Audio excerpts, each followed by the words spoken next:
തൃക്കരിപ്പൂർ ക്ഷീര വ്യവസായ സഹകരണ സംഘത്തിൽ ലക്ഷങ്ങളുടെ തിരിമറിയെന്ന് ആരോപണം. സംഘം സെക്രട്ടറിക്കെതിരെ പോലീസിൽ പരാതി നൽകി. പിന്നാലെ സംഘം ഓഫീസിലേക്ക് UDF നേതൃത്വത്തിൽ പ്രതിഷേധ മാർച്ചും നടത്തി. ദിസ് ന്യൂസ് സ്പോൺസർഡ് ബൈ ഉയർന്ന ഗുണനിലവാരം, തികഞ്ഞ വിശ്വസ്തത, ജനതാ പാൽ. CPIM നിയന്ത്രണത്തിലുള്ള തൃക്കരിപ്പൂർ ക്ഷീര വ്യവസായ സഹകരണ സംഘത്തിൽ സെക്രട്ടറി ലക്ഷങ്ങളുടെ തിരിമറി നടത്തിയെന്നാണ് പരാതി ഉയർന്നിരിക്കുന്നത്. വിവിധ ഇനങ്ങളിലായി 12 ലക്ഷത്തോളം രൂപ സെക്രട്ടറി തട്ടിയെടുത്തു എന്നാണ് പുറത്തുവരുന്ന വിവരം. ക്ഷീരകർഷകർക്കുള്ള കാലിത്തീറ്റയുടെ ഗുണഭോക്തൃ വിഹിതമായ 6.5 ലക്ഷം രൂപ കർഷകരിൽ നിന്ന് വാങ്ങി 8 മാസത്തോളമായി കേരള ഫീഡ്സിന് നൽകിയിട്ടില്ല. സംഘം മുഖേന ശേഖരിക്കേണ്ടുന്ന തുക സെക്രട്ടറി നേരിട്ട് സ്വീകരിക്കുകയായിരുന്നു. മിൽമയിൽ നിന്നും 1.5 ലക്ഷത്തോളം രൂപയ്ക്ക് നെയ്യ് വാങ്ങി വിൽപ്പന നടത്തിയ തുകയും മിൽമയ്ക്ക് നൽകിയിട്ടില്ല.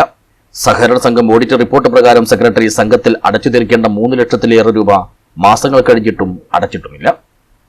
സംഘത്തിൽ നിന്നും 35 ചാക്ക് കാലിത്തീറ്റ വിൽപ്പന നടത്തിയ 75,000 രൂപയും കന്നുകുട്ടി പരിപാലന പദ്ധതി പ്രകാരം പിരിച്ചെടുത്ത 20,000 രൂപയും സംഘത്തിലടക്കുവാനുണ്ട്.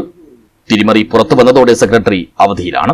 സംഭവം വിവാദമായതിനു പിന്നാലെ സംഘം ഭരണസമിതിയും നിർവഹണ ഉദ്യോഗസ്ഥയായ വെറ്റിനറി സർജനും മുഖം രക്ഷിക്കാൻ ചന്തേര പോലീസിൽ പരാതി നൽകി. എന്നാൽ സമരപരിപാടികളുമായി വിവാദം ചൂടുപിടിപ്പിക്കാനാണ് UDFന്റെ തീരുമാനം. ഇതിന്റെ ഭാഗമായാണ് UDF തൃക്കരിപ്പൂർ പഞ്ചായത്ത് കമ്മിറ്റിയുടെ നേതൃത്വത്തിൽ ക്ഷീര വ്യവസായ സഹകരണ സംഘം ഓഫീസിലേക്ക് പശുക്കിടാവുമായി പ്രതിഷേധ മാർച്ചും ധർണയും നടത്തിയത്. മുസ്ലിം ലീഗ് കാസർഗോഡ് ജില്ലാ സെക്രട്ടറി AGC ബഷീർ ധർണ ഉദ്ഘാടനം ചെയ്തു.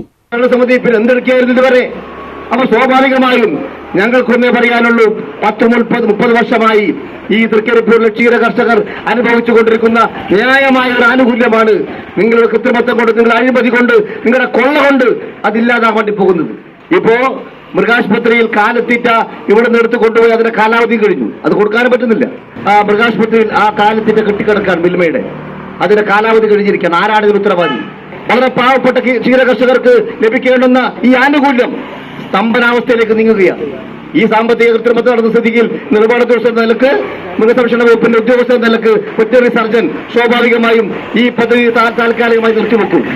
ചടങ്ങിൽ UDF panchayat committee chairman S. Kunjahammed Haji അധ്യക്ഷനായി.